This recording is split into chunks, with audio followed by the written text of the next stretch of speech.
দৰঙৰ পশ্চিম দৰঙৰ পাটগিৰি চুবা এই পাটগিৰি চুবাত বিশ্ব শান্তিৰ কাৰণে ইতিমধ্যে যোৱা 2টা দিন ধৰি বিশ্ব শান্তিৰ কাৰণে মহাবিষ্ণু যজ্ঞ আৰম্ভ কৰিছে আৰু এই মহাবিষ্ণু যজ্ঞ উদযাপনৰ আজি অন্তিম দিন। আজি অন্তিম দিনত তেওঁলোকে ৰাতিপুৱা যি পানী তোলা পৰ্ব, এই পানী তোলা পৰ্ব ঐতিহাসিক তিনিখুটি নদীৰ পৰা পানী তুলি তেওঁলোকে আহি বিষ্ণু যজ্ঞস্থলীত আহি উপস্থিত হৈছে। এটা বৰ্ণাঢ্য শোভাযাত্ৰাৰে তেওঁলোকে পানী তুলি এনেধৰণে আহি নাম কীৰ্তন কৰিছে। এটা আধ্যাত্মিক পৰিৱেশে বিৰাজ কৰিছে।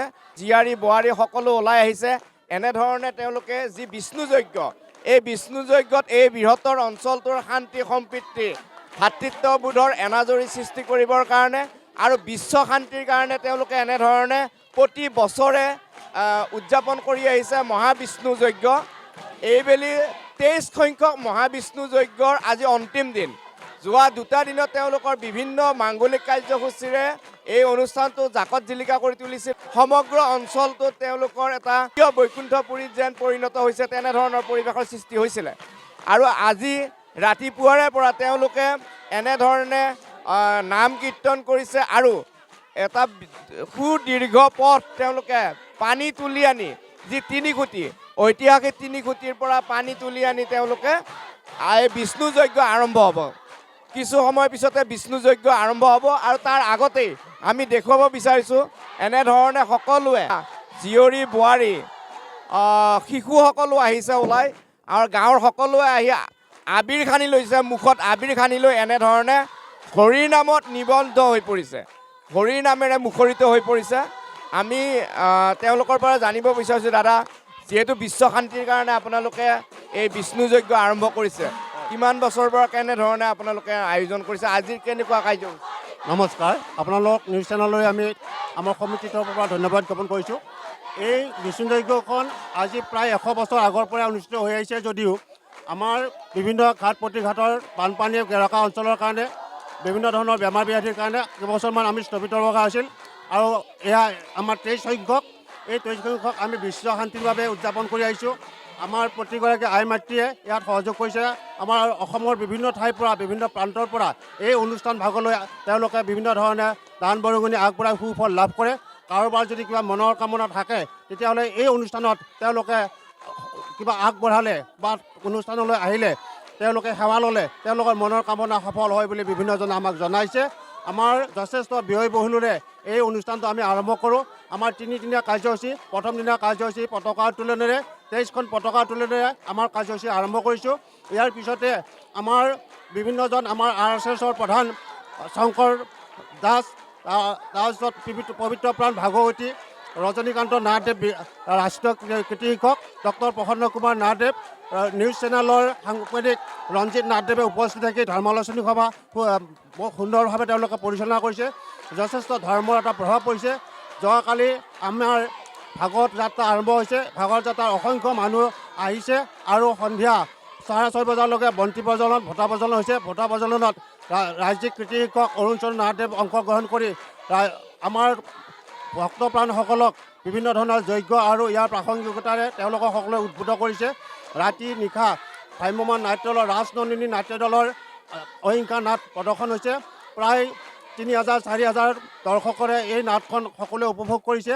আৰু তাৰপিছতে আমাৰ এই তৃতীয় দিনৰ দ্বিতীয় কাৰ্যসূচী বা যজ্ঞৰ পানী তোলা আমাৰ পৰা যায় 3 খুঁটি, য'ত 3টা নদীৰ সংগমস্থলী হৈছে। এই 3 খুঁটিত গৈ আমাৰ সকলো আই মাতৃ আমাৰ সদস্যসকলে পানী তুলিছে। এই পানী অংশগ্ৰহণত যিমানবিলাক বাহিৰৰ মানুহ আছে সকলো আহি আমাৰ অংশগ্ৰহণ কৰে আৰু ইয়াত আপোনালোকে দেখিবলৈ পাইছে যে এটা উদুলিমুদুল পৰিৱেশ, যে ধৰ্মৰ মাজেৰে আমি বাৰ্তা দিব পাৰিছোঁ আমি পৃথিৱীত শান্তি প্ৰতিষ্ঠা কৰোঁ। আমাৰ জাতি ধৰ্ম বৰ্ণ নিৰ্বিশেষে আমি যাতে আমাৰ ভাতৃত্ববোধেৰে আমাৰ অসমখন দেশখন আগুৱাই লৈ গৈ আমি আমাৰ মাজত মৰম স্নেহ সকলোবিলাক জীয়াই থাকিব পাৰোঁ। আমি ইয়াৰ পিছতে আমাৰ ভাগৱত পাঠ অনুষ্ঠান হ'ব।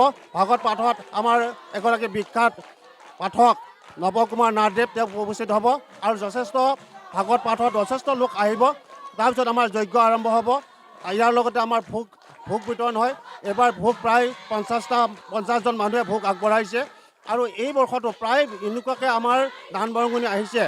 তাৰপিছতে আমাৰ মূল যজ্ঞ আৰম্ভ হ'ব। যজ্ঞত বিভিন্নজন লোকে তেওঁলোকে শৰাই আগবঢ়াব শৰাই আগবাঢ়ি তেওঁলোকৰ মনৰ কামনাৰ কাৰণে প্ৰভু ভগৱন্তৰ ওচৰত প্ৰাৰ্থনা জনাব আৰু সেইধৰণে তেওঁলোকে ফল লাভ কৰিব। হয় হয়, এই উদ্যোক্তা সমিতিৰ বিষয়ববীয়াসকলে এনেধৰণৰ যি উদযাপনৰ দায়িত্ব আৰু তেওঁলোকৰ কৰ্তব্য আৰু তেওঁলোকৰ উদ্দেশ্য তেওঁলোকে প্ৰতিফলিত কৰিছে। আমি কিছু পৰিৱেশ দেখুৱাব বিচাৰিছোঁ। এনেধৰণে আচলতে এটা হৰি নামেৰে মুখৰিত হৈ পৰিছে।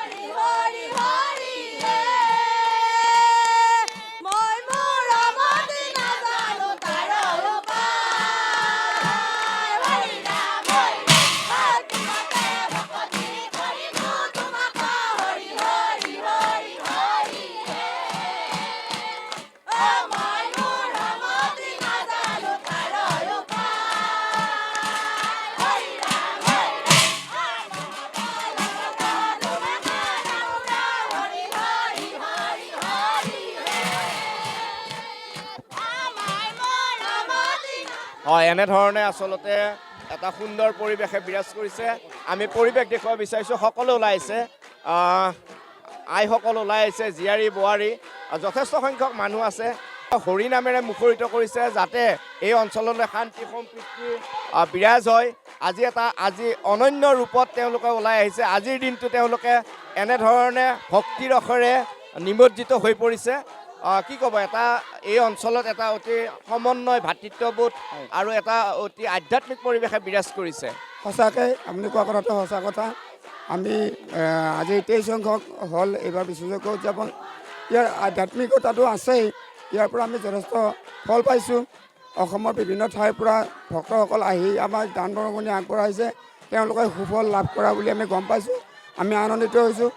অকল আধ্যাত্মিক দিশটোতে আমি নাথাকি ইয়াত শিশু, বৃদ্ধ, ডেকা, যুৱক যুৱতী সকলো মিলি যিটো সম্প্ৰীতি হৈছে, সেই সম্প্ৰীতিটো আমি বিশ্ব শান্তিৰ বাবে কৰা অনুষ্ঠান। আমি এই অঞ্চলত যদি সম্প্ৰীতিটো কৰিব পাৰোঁ তেতিয়াহ'লে এই বাৰ্তা বিশ্বত নিশ্চয় প্ৰচাৰ হ'ব বুলি আমাৰ আশা ৰাখিছোঁ। আৰু কেৱল এই উৎসৱ উদযাপনতে ক্ষান্ত নাথাকি আমি ইয়াত শৈক্ষিক দিশ বা অন্যান্য দিশৰ কথাও আমি চিন্তা কৰিছোঁ। আমাৰ ইয়াত কৃতিত্বৰে উত্তীৰ্ণ হোৱা মেট্ৰিক, হায়াৰ ছেকেণ্ডেৰী বা BA বা তাৰ ওপৰৰ যিসকল কৃতিত্বৰে উত্তীৰ্ণ হোৱা ছাত্ৰ ছাত্ৰী, আমি প্ৰতি বছৰে ৰাজহুৱা মঞ্চত আমি সম্বৰ্ধনা জনাইছোঁ। এটা অতি সুখৰ খবৰ, আমাৰ গাঁৱৰ পৰা এইবাৰ 8গৰাকী মানে নিবনুৱাই আমাৰ চৰকাৰী যি নিযুক্তি হৈ গ'ল, এই নিযুক্তি লাভ কৰিবলৈ সক্ষম হৈছে। বোধহয় সেইবিলাক বাৰ্তাও আমাৰ ইয়াৰ পৰা গৈ তেওঁলোক সফল হ'ব পাৰিছে। আৰু আগন্তুক দিনতো আমি এনেকুৱা ধৰণৰ এই সম্প্ৰীতিৰ জৰিয়তে ছাত্ৰ ছাত্ৰীকে ভিতৰ কৰি সকলো দিশৰ সৰ্বদিশৰ আমি উন্নয়ন কামনা কৰিছোঁ। হয় হয়, আচলতে তেওঁলোকে সকলো এই উদ্দেশ্য, আচলতে তেওঁলোকৰ অনুষ্ঠানটোৰ উদ্দেশ্য কেনেধৰণৰ, কিয়, কিমান দিনৰে পৰা এই অনুষ্ঠান আয়োজন কৰিছে, সকলোবোৰ তেওঁলোকে কৈছে।